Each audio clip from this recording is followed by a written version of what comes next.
Today I would like to talk about something that I consider to be important on many levels. In the Sanskrit language there exists a term called mandala. This is a very important term. Simply translated it means circle, but it actually means more than that. Have you ever seen a tanka? A tanka is a depiction of a Buddha, and very often you can see a Buddha in the center, and surrounding him there are other Buddhas and Bodhisattvas, sometimes 5 or 10 or even more Buddhas and Bodhisattvas. And I find that to be very, very significant, because what does it mean, and why are these Buddhas surrounded by other Buddhas and by other Bodhisattvas? And the meaning really is very, very simple. No Buddha, no awakened being represents all the universal aspects that exist. That is completely impossible.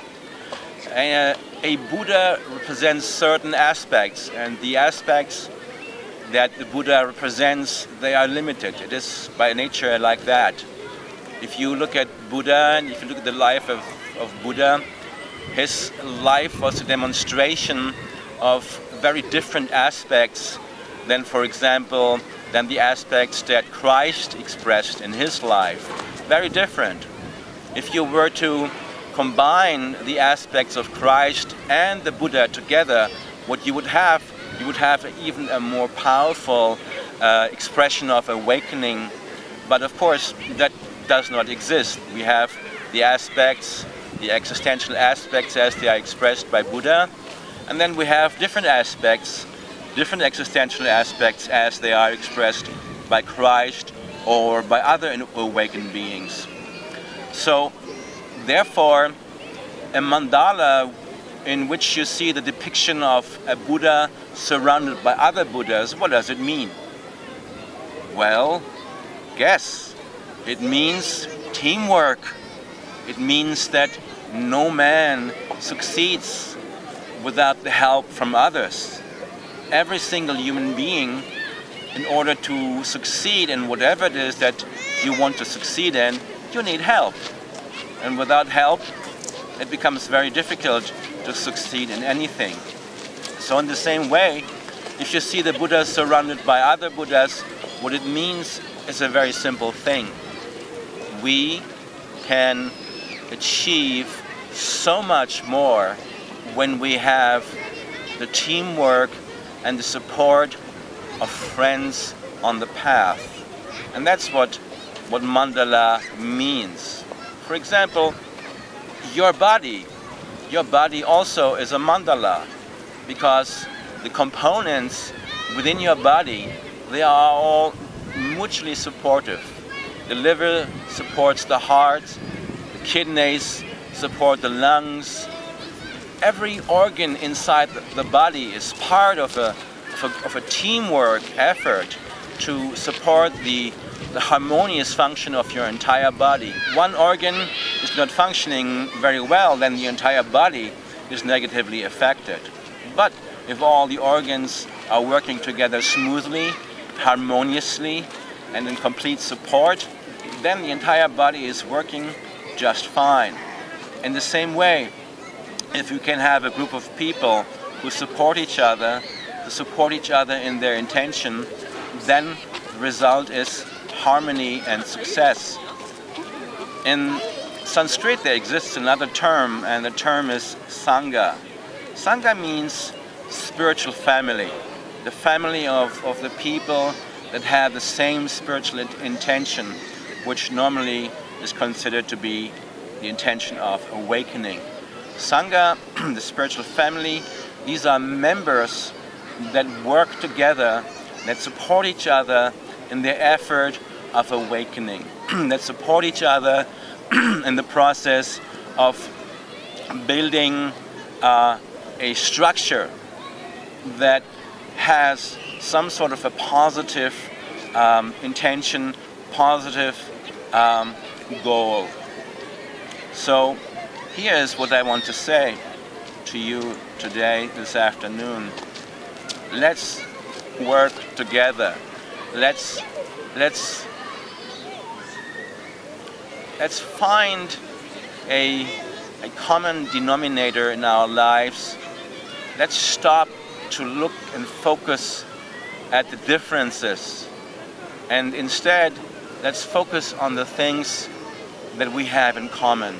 Let's no more look at the parts in ourselves where we are in disagreement with each other, and instead let's start simply remember who we are, and we're all human beings. We are on this planet for a greater purpose, and that greater purpose is not to have wars, to disagree, to bring separation, to bring disharmony. The greater purpose of our life here on this planet is to bring peace, to bring harmony, and to live our greatest potential as it exists in all of us.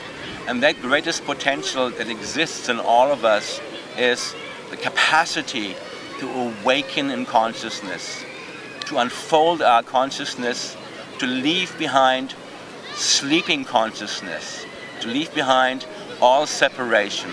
When the yogis talk about sleep, they talk about metaphysical sleep. And the yogis describe metaphysical sleep in this way. It is very, very simple. Metaphysical sleep is the belief that we are separate from each other.